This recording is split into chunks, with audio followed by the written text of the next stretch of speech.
Oke Sobat Mardi, kembali lagi di Positif Podcast Sehat Solutif.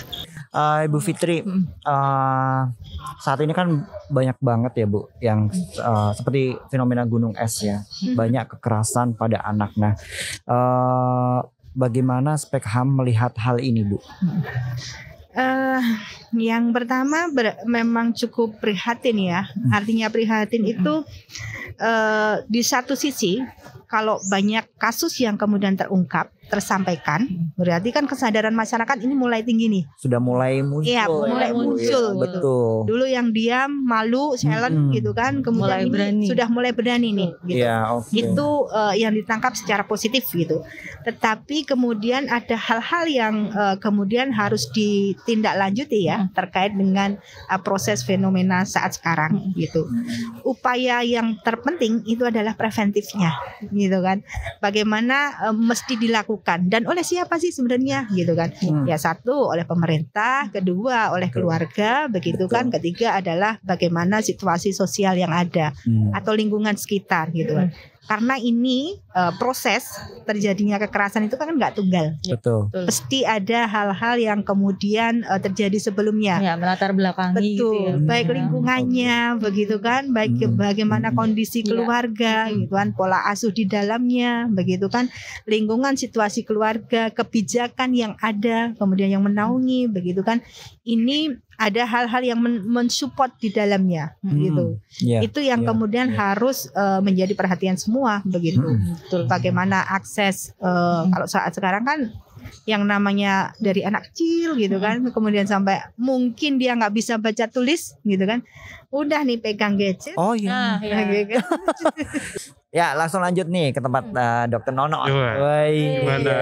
Bagaimana data mengenai kekerasan seksual pada anak, khususnya yang sudah ditangani oleh PPKBGA di RSUD Dr. Muarti? Ya, kalau secara data sih sebenarnya kurang detail ya kalau dari saya ya, karena dari kita sendiri hanya menangani untuk korban-korban yang meminta visum. Ya, ya visum di sini tadi dijelaskan oleh Bu Fitri, bahasanya adalah salah satu alat bukti ya, bukti untuk membuktikan apakah ada itu suatu kekerasan atau tidak. Tapi kalau mengenai berapa saja umurnya itu sangat-sangat beragam ya, antara dari mungkin balita.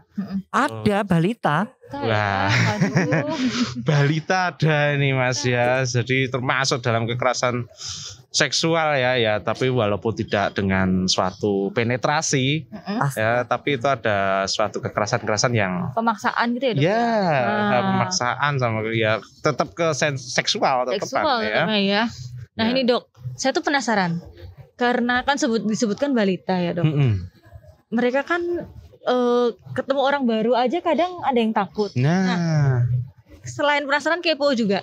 Menurut data atau menurut klien-klien Dokter Nonot itu, siapa aja sih sebenarnya yang sering jadi pelaku? Karena kan kita juga khawatir ya gimana membesarkan. Kita sama-sama punya anak ya. Jadi belajar Bu, benar. Kita belajar juga bagaimana membesarkan anak, lingkungan yang harus bagaimana sih membatasinya kan, jadi gimana mereka tuh modusnya tuh gimana Dok? Nah, dan kebiasaan di sini adalah kalau menurut data sih adalah orang-orang terdekat ya. Waduh. Orang terdekat ini bisa sampai misalnya tetangga, terus pamannya, bahkan ada yang bapaknya, bapaknya sendiri pelakunya, bapak kandung ya, bukan bapak angkat ataupun bapak tiri. Bapak tiri pun juga ada. Bapak tiri juga ada ya. Jadi memang kalau itu untuk pemeriksaan korban sih sebenarnya kita cek juga ya, apakah ada tanda-tanda dari barang bukti yang menempel pada tubuh korban. Tapi untuk pemeriksaan pada korban, pemeriksaan pada pelaku, mohon maaf ya, itu memang jarang dan mungkin sudah kabur atau mungkin tidak kooperatif ya. Begitu. Tanda-tandanya tadi seperti apa sih Dok, kalau misalnya berpotensi pelaku gitu ya? Iya, berpotensi pelaku. Ya, berpotensi pelaku. Ya. Saya sampai nggak bisa mikir loh ini loh beneran. Bapak sendiri gitu ya.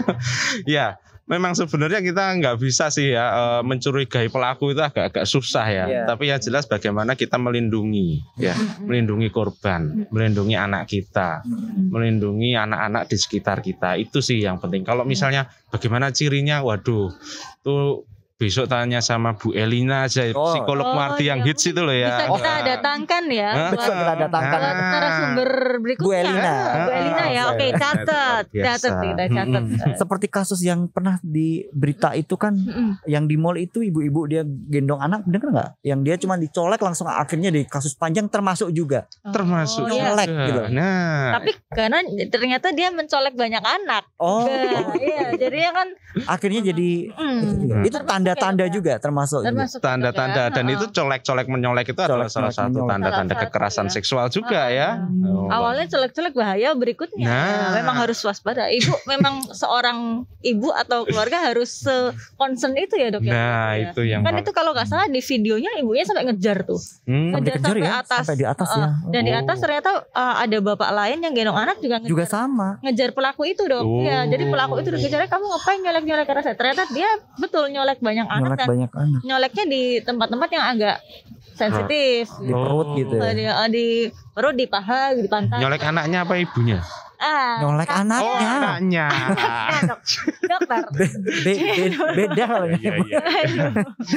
Kalau mengenali tanda-tanda kekerasan pada anak, dok, selama ini yang kasus-kasus dokter Nono tangani ini, ya, maksudnya seperti apa? Bagaimana? Tanda kekerasan. Iya, tanda kekerasan biasanya kita kan memeriksanya dari secara menyeluruh ya, dari suatu tubuh dari atas ujung kepala sampai ujung kaki kita lihat. Biasanya kita sesuai dengan pengakuan, kamu diapakan aja atau dari pengakuan dari pengantar ya. Nanti kalau kita suruh istilahnya bugil terus kita periksa nanti malah kasihan. Oh iya, trauma lagi ya. Jadi trauma lagi. Dan untuk pemeriksaan ini, untuk pemeriksaan hampir semua kasus hidup ya, visum hidup itu memang yang terpenting kita adalah manajemen daripada pasien. Ya. Jangan sampai misalnya aja dia setelah kita periksa pokoknya kita harus mendapatkan ini alat bukti ini, kalau enggak waduh nanti enggak bisa diproses. Tapi ternyata kita malah melukai dari psikologis korban, itu juga enggak baik juga. Begitu juga misalnya pada korban yang kekerasan seksual yang mungkin ada pemukulan dan lain sebagainya, ya harus kita tindak lanjuti dulu, kita manajemen dulu untuk suatu lukanya baru kita nanti periksa. Kan memang traumatis ya dok ya. Pasti sedikit aja kena trigger bisa. Nah, bisa salah. Dan apakah misalnya tidak bisa diperiksa ini terus apakah kita harus menunggu sampai kapan? Ya kalau misalnya harus kita tunggu sampai kapan dan barang buktinya hilang ya nggak apa-apa, yang penting tidak melukai dan memperparah korban. Gitu. Do no harm. Do no harm. Yes. Kalau Bu Fitri tadi langsung menindaklanjuti dari Dokter Nono tadi kan menjelaskan ada korban-korban anak ini, Bu. Bagaimana sih Bu spek HAM untuk proses pendampingannya, Bu? Kalau misalnya ada korban anak seperti ini? Iya. Yang pertama kan membangun ini dulu ya, trust ya, kepercayaan gitu sama korban, karena melakukan yang awal itu adalah bagaimana dia percaya, bisa percaya gitu dengan kami, yang bisa jadi kan mereka nggak mengenal, nggak tahu kan, gitu kan, membuat mereka nyaman. Ya secara otomatis di dalam proses pendampingan awal gitu, kalau mereka mengadu ke kantor kami datang, secara otomatis kan sudah siap gitu, baik dia maupun keluarga mau mengadukan kasusnya gitu. Tetapi kemudian kalau dia nggak siap, kayak tadi kami semalam gitu kan, kami menerima kasus disebutkan di situ pencabulan karena yang mengalami adalah anak, gitu kan, anak 9 tahun dengan anak umur 14 tahun. Sangat luar biasa kan, ini anak-anak, pelaku anak, korbannya juga anak. Pelakunya anak 14 tahun, pelakunya anak 9 tahun. Masih masuk perempuannya 9 tahun. Pelakunya 14 tahun. Iya, masih anak-anak semua. Anak semua kan. Masuk kan. Tapi itu kita terima. Semalam kita terima kasusnya begitu. Itu berdasarkan pengaduan yang lewat hotline kami, gitu kan, masuk gitu. Di dalam prosesnya secara otomatis kan kami harus melakukan pendekatan kepada korban gitu, melakukan home visit, yang kemudian melakukan identifikasi, walaupun sudah melakukan pelaporan ke kepolisian ya begitu, tetapi lebih untuk untuk mengidentifikasi lebih dalam untuk melihat kebutuhannya nanti apa, gitu kan. Secara otomatis memang perlu yang namanya strategi secara khusus melakukan pendekatan. Ya di awal kita nggak akan tanya nih kasusmu seperti apa, bagaimana, nggak akan mungkin kan. Iya betul. Ya secara otomatis diajak menggambar lah, diajak untuk kemudian mengenal misalnya apa sih hal-hal yang menyenangkan bagi mereka, begitu kan, dialognya begitu kan. Kalau memang anak tersebut sudah mulai nyaman, nah pertanyaannya pun juga nggak akan seperti bertanya sama orang dewasa to the point gitu enggak ya? Iya, nah, semalam di mana gitu, sama siapa temennya gitu kan, berapa lama di situ, apa ya itu sebenarnya teknik-teknik yang kemudian kami berikan, kami bekalkan pada pendamping-pendamping kami gitu. Jadi awal memang harus melakukan pendekatan, baru kemudian proses-proses selanjutnya seperti apa yang diharapkan, ya itulah kemudian yang kami lakukan begitu. Banyak banget ya Bu ya, berarti ya kasus untuk anak-anak ini. Iya, cukup lumayan ini untuk proses-proses apa ya, tahun-tahun terakhir ini yang terjadi pada anak itu cukup tinggi Bu. Iya, lumayan. Apa ada apa ya, mungkin faktor resiko tertentu atau mungkin ada faktor-faktor tertentu yang menyebabkan anak itu rentan terhadap kekerasan seksual Bu, atau mungkin lingkungan atau apa gitu, menurut pengalaman Bu Fitri gimana Bu? Iya, kami melihat ini ya, kayak proses pendewasaan begitu kan, saat sekarang itu anak-anak cukup lumayan lebih cepat ya dibandingkan, lebih cepat dewasa gitu. Iya betul ya, dibandingkan sebelumnya, tetapi tidak ada kesiapan gitu dari orang tua di dalam proses-proses untuk melakukan pendampingan dalam gitu kan, pendampingannya pendewasaan itu ya. Betul. Jadi karena sibuk masing-masing begitu, dianggap anak itu di depan kamar gitu kan, kemudian dengan gadgetnya begitu kan, baik tugas baik apapun gitu, tetapi tidak ada pengawasan yang kemudian di dalamnya gitu. Iya. Karena bisa jadi proses yang terjadi awalnya tadi ya, pengetahuan pendewasaan itu dari media salah satunya. Iya, betul. Sekarang itu kan banyak iklan ya, yang tanpa sadar kadang-kala munculnya nggak tahu tuh apa, gitu kan? Benar. Betul kan? Lihat video, tahu iklannya apa? Iya, iklannya benar. Itu nggak hanya kemudian di ini ya, misalnya proses di dalam pembelajaran kan, misalnya kita mau cari pengetahuan apapun gitu kan, yang sekarang sudah era digital gitu kan, di media apapun pengetahuan yang kita tahu, muncul nggak ada tersaring kadang ya. Betul. Ada beberapa aplikasi dengan video-video kayak gitu yang langsung muncul. Aduh, apalagi yang lagi nonton Cocomelon gitu. Iklannya. Cocomelon apaan? Cocomelon. Aku nggak tahu. Itu aplikasi anak Cocomelon. Iya, itu anak-anak. Saya juga memperingatkan ya, yang terkait dengan salah satu, mungkin ini dianggap aplikasi yang ramah pada anak ya, gitu kan. Tapi kemudian sebenarnya ada bisa jadi virtualnya itu adalah kartun atau kemudian stiker gitu kan, tapi kemudian dia nggak paham nih, kemudian yang harus kemudian dijaga itu seperti apa, gitu. Ganti baju ya udah ganti baju aja, kadang kan visualnya ini nggak harus harus dipahamkan nih,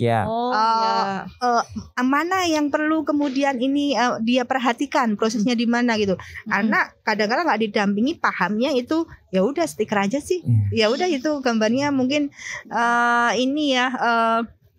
mungkin tidak berbentuk orang mungkin gitu kan, tetapi kemudian ini sebenarnya ada hal-hal yang perlu nih diperhatikan di dalamnya, karena kalau enggak ya udah saring, nggak ada penyaringan, berarti saya boleh nih terbuka sama di depan orang, boleh nih saya berpakaian misalnya dipakein orang atau apa, dari hal-hal sekecil itu gitu kan, anak-anak jadi ini karena kan ini yang juga kemudian saya sering beberapa kali juga diskusi dengan teman-teman psikolog gitu ya, seharusnya media itu betul penting, tetapi kemudian di dalam penguatan untuk bagaimana memanfaatkan media dan usia berapa mereka harus kemudian kesiapan dalam menerima media itu perlu dipertimbangkan, karena kita enggak nih, udah deh anak 2 tahun nangis nggak punya kuota, orang tuanya malah ketawa, anak itu malah bangga, kadang saya jadi mikir ini gimana gimana sih? Kadang-kadang saya mikir gitu. Anaknya nangis minta kuota, masih kecil 2 tahun 3 tahun. Tapi orang tuanya dengan bangganya gitu menginformasi menyampaikan itu. Padahal ini ada hal yang perlu dibenahi nih gitu. Iya betul. Seharusnya gitu. Nah ini kadang-kala nggak sadar kemudian menjadi hal yang hal yang kemudian ya udah wajar, nggak ada persoalan. Tapi kalau ini dibiarkan terus menerus, ya tadi ancamannya sangat luar biasa. Iya.